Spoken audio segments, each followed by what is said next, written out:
Humour is a technique used by artists, authors, and creators of content to essentially make the viewer laugh and enjoy themselves.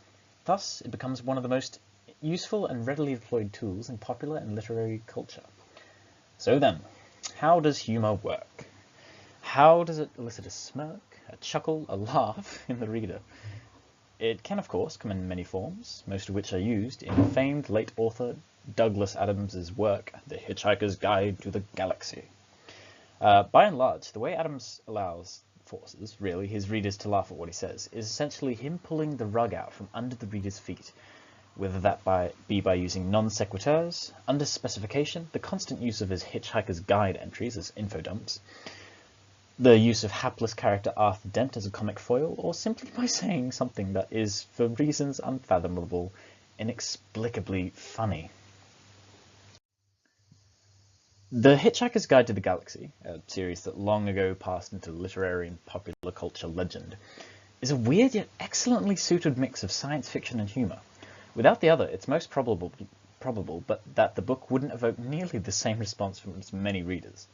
An otherwise relatively run-of-the-mill science fiction plot.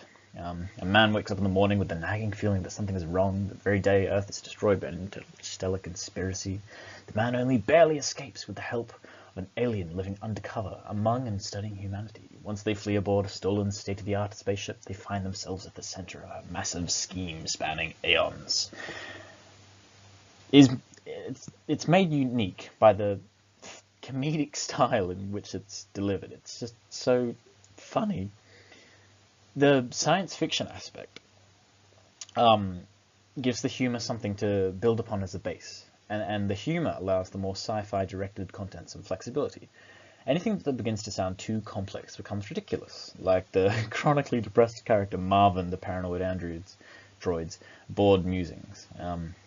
Further circuits in Marvin's brain, amuse themselves by analysing the molecular components of the door and of the humanoid's brain cells. For a quick encore, they measured the level of hydrogen emissions in the surrounding cubic parsec of space and then shut down again in boredom. The preposterous level of pseudo-scientific technicality becomes amusing to the reader, but particularly when, as in Marvin's case, it is just readily dismissed as being boring when it's so complicated. The Hitchhiker's Guide to the Galaxy is peppered throughout, riddled, it could more accurately be said, with non sequiturs, a subspecies of foregrounding. Adams constantly uses these. He gives particular attention to a passage of text, bringing it to the reader's attention by making it particularly wordy or structurally different from the rest of the text. Said passage is then immediately followed with a sentence, a phrase, or even a word that either directly contradicts what has just been said to the reader, or subverts the reader's expectation of what they expect to be said next. The reader's natural reaction is surprise, then laughter. A good example of this is the passage where Adams, via Hitchhiker's Guide entry, describes the villainously bureaucratic Vogons and their poetry. Vogon poetry is, of course, the third worst in the universe. The second worst is that of the Asgoths of Krea.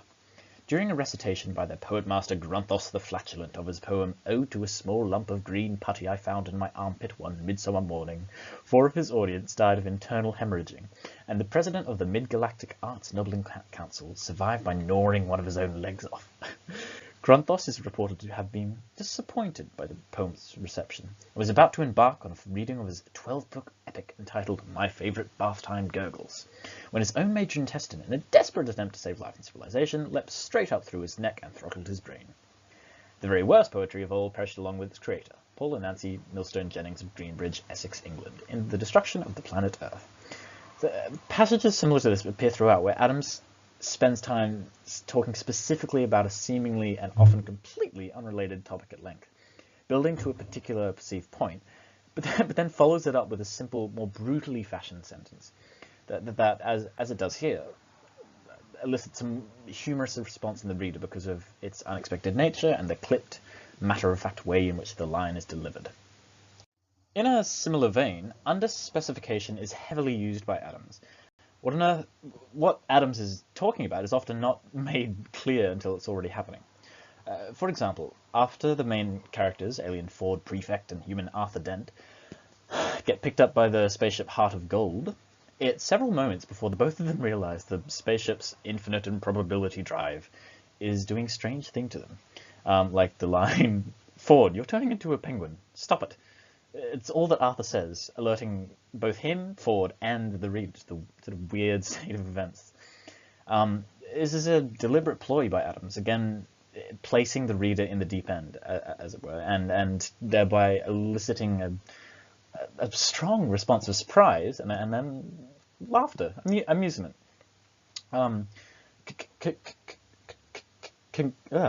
Compounding this is the youth of Arthur Dent as the series' straight man, and thus the comic foil.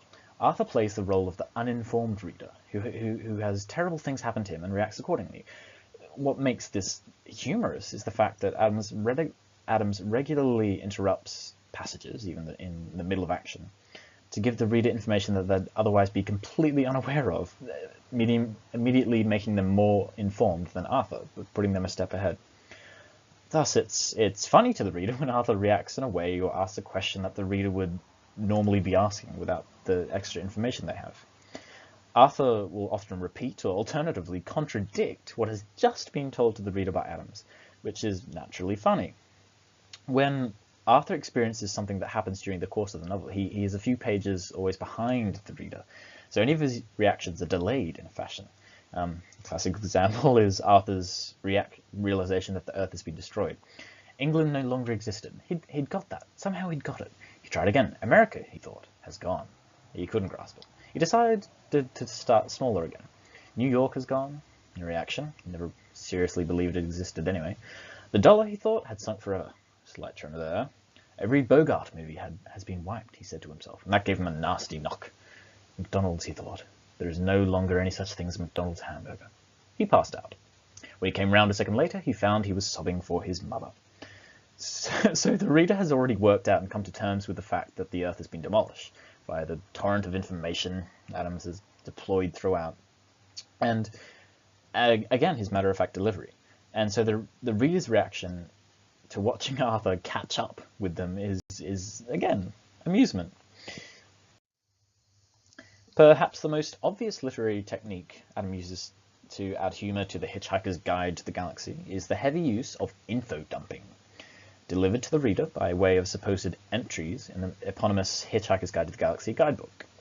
As previously stated, the information given to the reader, almost as an aside by Adams himself, allows the reader to possess knowledge they wouldn't otherwise have, thus making it funny when something that relates to or contradicts what the reader's being told occurs. So an example is the classic passage. The Encyclopedia Galactica defines a robot as a mechanical apparatus designed to do the work of a man. The marketing division of the Sirius Cybernetics Corporation defines a robot as your plastic pal who's fun to be with. The Hitchhiker's Guide to the Galaxy defines the marketing division of the Sirius Cybernetics Corporation as a bunch of mindless jerks who'll be first against the wall when the revolution comes, with a footnote to the effect that the editors would welcome applications from anyone interested in taking over the post of robotics correspondent. Curiously enough, an edition of the Encyclopedia Galactica that had the good fortune to fall through a time warp from 1,000 years in the future defined the marketing division of the Sirius Cybernetics Corporation, what a sentence, wow, as a bunch of mindless jerks who were first against the wall when the revolution came. So the scene that follows features Marvin, a robot made by the Sirius Cybernetics Corporation, who's faulty, depressed, paranoid. The info dump gives the reader some humorous background, without which the following scene with Marvin in it wouldn't have so much comedic impact. Along with this, of course, is the fact that the passage itself is just funny. Mostly due to the contradictory nature of the Encyclopedia Galactica and the Hitchhiker's Guide to the Galaxy's different entries. By deliberately using info dumps, contradictory information, non sequitur, can't say that word, matter-of-fact delivery, and leaning on the genre of science fiction, amongst much else, Douglas Adams is able to make the Hitchhiker's Guide to the Galaxy a humorous text. Using humour correctly in an appropriate context can make an otherwise unremarkable text stand out. The Hitchhiker's Guide to the Galaxy has personally inspired much of my own writing. I tend to read it at least yearly, just to keep myself familiar with its techniques and style, whether I'm wholly aware of them at the time or not. An example of my own is a short passage from a short story, Ekanaway, about an exiled king roaming haplessly through the savannas of a mystical land. Ekanaway harumphed. Typical, he thought. This was just how it went, wasn't it? Finally, he'd reached somewhere that looked vaguely civilized, and he couldn't get in. He stared angrily at the dusty wall, and knocked again. No answer. He knocked for the third time now, more out of spite than anything else. The wind whistled, a little nonchalantly. Fantastic. He'd survived the biting sands of the Old Lahar, the packs of ravenous hyenas, even the loss of his sand and animal-proof car, to get stuck here, outside the gate of some forgotten and rusty nowhere. He heard a small zoop. Oh, he thought. He pressed the button. It zooped again, a bit more invitingly. He pressed it again. It continued to zoop, infuriatingly. He continued to press it, infuriated. Finally, it zooped in a satisfied, sure of itself sort of way, then disappeared into the ground, as did Ekanaway. Today wasn't going very well at all, he thought. So, this particular passage was written specifically with the Hitchhiker's Guide in mind, as I was trying to make a successful attempt at imitating what makes Adam's work so funny. Of note is the clipped conversational style of delivery, I've been told, which is similar to Adam's own way of writing and most of the underlying reason why so much of his humour works. So he heard a small zoop, for example, demonstrates under specification, not making clear what's happening until it's actually in the process of happening, which was the point of the exercise this passage was written for. Also of note is the slight repetition I used in the lines, it continued to zoop infuriatingly. He continued to press it, infuriated. While I didn't have a particular example in mind at the time of writing the passage, I was aware of the fact that repetition, particularly when it comes to contradicting something that's been said, can be a powerful tool for humour, much like when Arthur in Hitchhiker's Guide unwittingly repeats something that's been told to the readers. The funniest line I've been told is that even the loss of his sand and animal-proof car, made funny by the two preceding lines implying the two previous dangers he listed, were in fact negated by his car. This, I suppose, is an example of contradiction. It subverts the reader's expectation to provoke a response of laughter in the reader.